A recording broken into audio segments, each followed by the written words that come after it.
কেটে গেছে শঙ্কার কালো মেঘ। টাকার অভাবে ফ্রান্সে বিশ্ব আয়রনম্যান চ্যাম্পিয়নশিপে উড়বে না বাংলাদেশের পতাকা। তাই কি হয়? তেমন কিছু হওয়ার প্রশ্নই আসলে ওঠে না। শনিবার ৭১ খেলাযোগে দেশের প্রথম নারী ট্রায়াথলেট মারিয়াকে নিয়ে সংবাদ প্রকাশের পর বিষয়টি নজরে আসে যুব ও ক্রীড়া প্রতিমন্ত্রী আমিনুল হকের। তার তড়িৎ সিদ্ধান্তে আর্থিক সহায়তা ও দীর্ঘমেয়াদী স্পন্সর মিলেছে মারিয়ার। নতুন করে স্বপ্ন বুনতে পেরে কৃতজ্ঞতা প্রকাশ করেছেন এই নারী ট্রায়াথলেট। হাসান সজীব জানাচ্ছেন বিস্তারিত।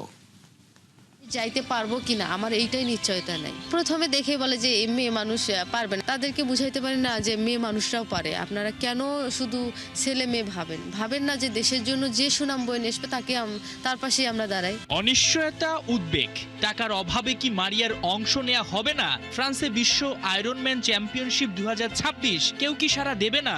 শনিবার ট্রায়াথলেট মারিয়াকে নিয়ে এমন সংবাদ প্রকাশ করে ৭১ খেলাযোগ, যা মুহূর্তেই ছড়িয়ে পড়ে সোশ্যাল মিডিয়ায়। একজন অ্যাথলেটের এমন সংশয়ে বিদ্যুৎ গতিতে সাড়া মিলেছে। যুব ও ক্রীড়া প্রতিমন্ত্রী আমিনুল হক বলেই হয়তো হাসি ফুটেছে মারিয়ার মুখে। জাতীয় ক্রীড়া পরিষদের তরফ থেকে মিলেছে ৫ লাখ টাকার আর্থিক সহায়তা, মিলেছে স্পন্সরও। আমরা বিশ্বাস করি এই মারিয়াকে দেখে বাংলাদেশের যারা প্রত্যন্ত অঞ্চলের যারা সাহসী নারী রয়েছে তাদেরকে এগিয়ে নিয়ে যাওয়ার জন্য আমরা সবসময় মারিয়াদের পাশে রয়েছে এবং সবসময় আমরা থাকবো ইনশাআল্লাহ। অথচ স্পন্সরের পিছনে ছুটতে ছুটতে ক্লান্ত মারিয়া ভেবে নিয়েছিলেন ক্যারিয়ারকেই থামিয়ে দেবেন। ভেবেছিলাম যে যদি রেসপন্স না পাই তাহলে আমার খেলাধুলা এখানেই শেষ।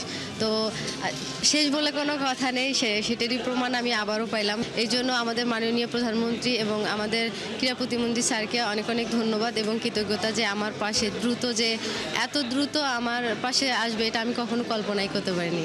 একে হচ্ছে আপনি মেয়ে মানুষ এবং গেমটা হচ্ছে ইন্ডিভিজুয়াল, সো চ্যালেঞ্জ কিন্তু ডাবল ছিল। সেই চ্যালেঞ্জটা সহজ হয়ে গিয়েছে এবং সবচেয়ে বড় কথা, যিনি যুব ক্রীড়া প্রতিমন্ত্রী তিনি নিজেও একজন খেলোয়াড় ছিলেন। তিনি এই বিষয়টা খুব ভালো মতো অনুধাবন করতে পেরেছেন। আপনার সঙ্গে তার যখন প্রথম দেখা হয় তিনি আসলে কি বলেছিলেন, কি সাহস দিয়েছিলেন? উনি বলছে যে তুমি চিন্তা করো না, তুমি ভালোভাবে খেলাধুলা করো, আমরা তোমার পাশে আছি। এই যে আমাকে যখন বলছে যে আমার আর্থিক আমাকে হেল্প করবে বা আমাকে আর স্পন্সরে দাঁড়িয়ে ঘুরতে হবে না, বা হচ্ছে আমাকে খেলার আগের মুহূর্ত যে টেনশন ফিল হয় সেটা আমাকে করতে হবে না, আমি এখন টেনশন মুক্তই আমি অংশগ্রহণ করতে পারবো এবং আমি আমার সর্বোচ্চটা দেওয়ার এখন সুযোগ পাবো। আপনার মুখে হাসি দেখতে পাচ্ছি এবং হাজার হাজার নারী যারাও এখন সাহস পাবে, যেটা জনাব আমিনুল হক বলছিলেন, মেয়েদের উদ্দেশ্যে আপনি মেসেজটা কি দিবেন?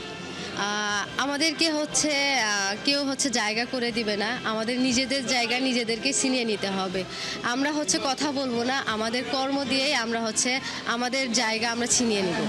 বিশ্বের সবচেয়ে কঠিন এক প্রতিযোগিতা আয়রনম্যান। সেপ্টেম্বরে ফ্রান্সে বিশ্ব চ্যাম্পিয়নশিপ, যেখানে বাংলাদেশের একমাত্র প্রতিনিধি হয়ে লড়বেন মারিয়া। যুব ও ক্রীড়া প্রতিমন্ত্রীর তড়িৎ পদক্ষেপে যেমন এই ট্রায়াথলেটের ক্যারিয়ার থমকে যায়নি, তেমনি নারীদের জন্য মারিয়া হয়ে উঠবেন অনুপ্রেরণার বড় দৃষ্টান্ত। হাসান সজীব, ৭১।